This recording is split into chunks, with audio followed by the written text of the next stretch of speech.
বাংলাদেশের মানুষের জন্য দোয়া করবেন। বাংলাদেশের অবস্থা খুব খারাপ। ত্রিপুরা রাজ্যের ডম্বুর হাইড্রো ইলেকট্রনিক বাঁধ খুলে দেওয়া হয়েছে, যার কারণে ফেনী, নোয়াখালী, কুমিল্লা, লক্ষ্মীপুর সহ বিভিন্ন জেলা বন্যায় প্লাবিত হয়ে গেছে। জানি না এখন বন্যায় ক্ষতিগ্রস্ত হওয়া মানুষগুলো কোথায় আছে, কেমন আছে। আপনারা যারা দেশে আছেন, আপনারা যে যেখান থেকে পারেন বন্যায় ক্ষতিগ্রস্ত হওয়া মানুষের পাশে দাঁড়ান। আর একটা কথা আপনারা মনে রাখবেন, ইন্ডিয়া কখনো আমাদের বন্ধু হতে পারে না। এরা হলো আমাদের জাতীয় দুশ্মন। যখন আমাদের পানির প্রয়োজন হয় তখন তারা আমাদেরকে পানি দেয়, আর যখন পানির প্রয়োজন তখন তারা আমাদেরকে পানি দেয় না। আর আপনারা যারা এখন ফারাক্কার বাঁধ নিয়ে প্রতিবাদ করেন, এই ফারাক্কার বাঁধ নিয়ে 48 বছর আগে মজলুম জননেতা মৌলানা আব্দুল হামিদ খান ভাসানী প্রতিবাদ করে গেছেন।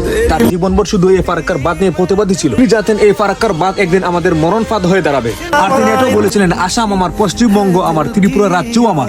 এদেরকে ভারতের কবল থেকে রক্ষা করতে হবে। আর যদি রক্ষা করতে না পারেন তাহলে বাংলাদেশের স্বাধীনতার মানচিত্রের কোনো পরিপূর্ণতা পাবে না।